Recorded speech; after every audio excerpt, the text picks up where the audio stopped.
itutuloy ko na tong sinimulan ko na project ko na ba yun. So, bali gagawin ko na lang dito. Susuksok ko na lang tong mga naka-usli na to. And then, ayusin ko na lang siya. Ayusin ko na lang yung mga medyo may awang-awang pa. So, sisiksikin ko pa to. And then, pag na suksok ko na to at nailak ko na to, so baka pwede ko nang ikabit yung pinakahawakan niya. So bali wala pa akong hose ngayon, so meron akong hose doon kaya lang kulang. So bali bibili pa ako ng gagamitin ko na hose.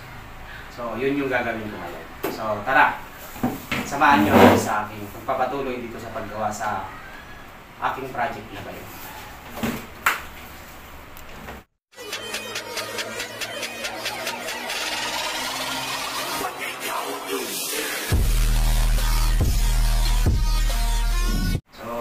Medyo marami-rami yung isusuksok ko dito kasi nga mas malaki ito, mas malaki yung size nito.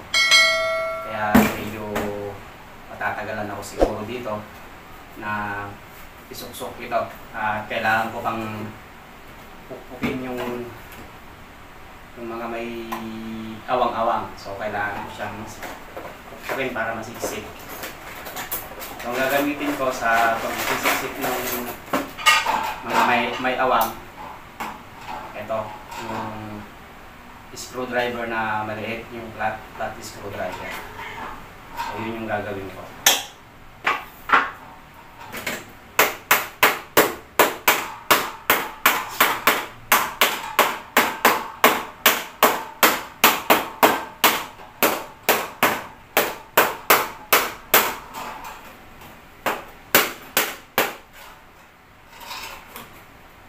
So, kailangan ko siyang pukpukin ng ganito para masiksik kasi pag hindi ko siya pinukpok at mano-mano lang ito, bali matigas. So, mahirap hilahin para sumunod yung itong mga strap na to na mga kinabit ko, yung pinaka-horizontal niya.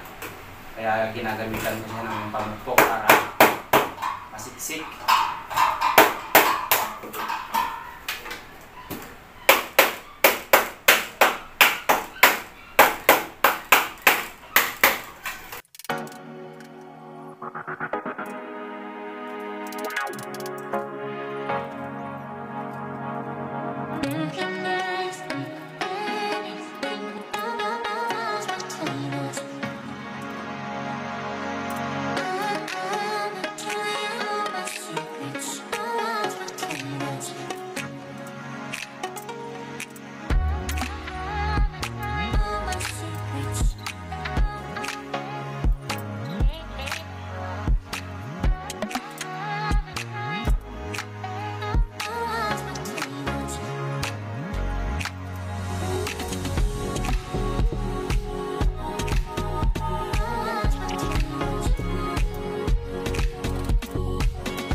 bali ito na yung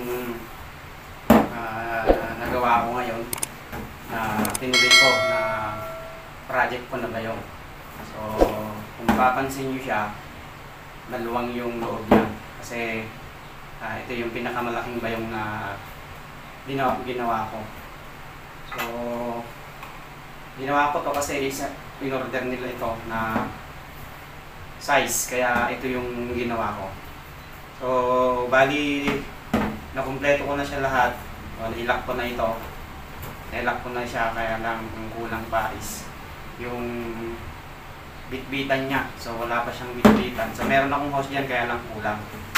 Bali bibili pa ako ng hose para malagyan ko na rin dito ng hawakan.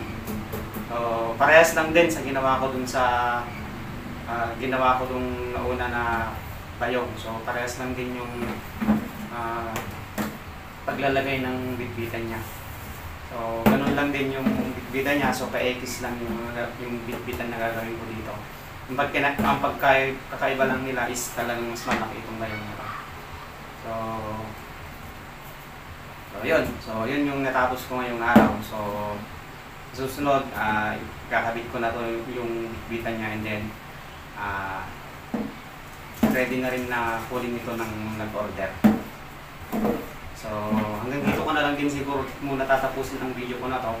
Pero syempre kung nagustuhan mo, huwag mong kakalimutan na i-like, i-share, at syempre kung may comment ka, mag-comment ka na lang din dyan sa baba. At syempre mag-subscribe ka na rin, at huwag mong kakalimutan na i-click yung notification bell dyan sa baba para lagi kang updated sa mga susunod ko pa ng mga video.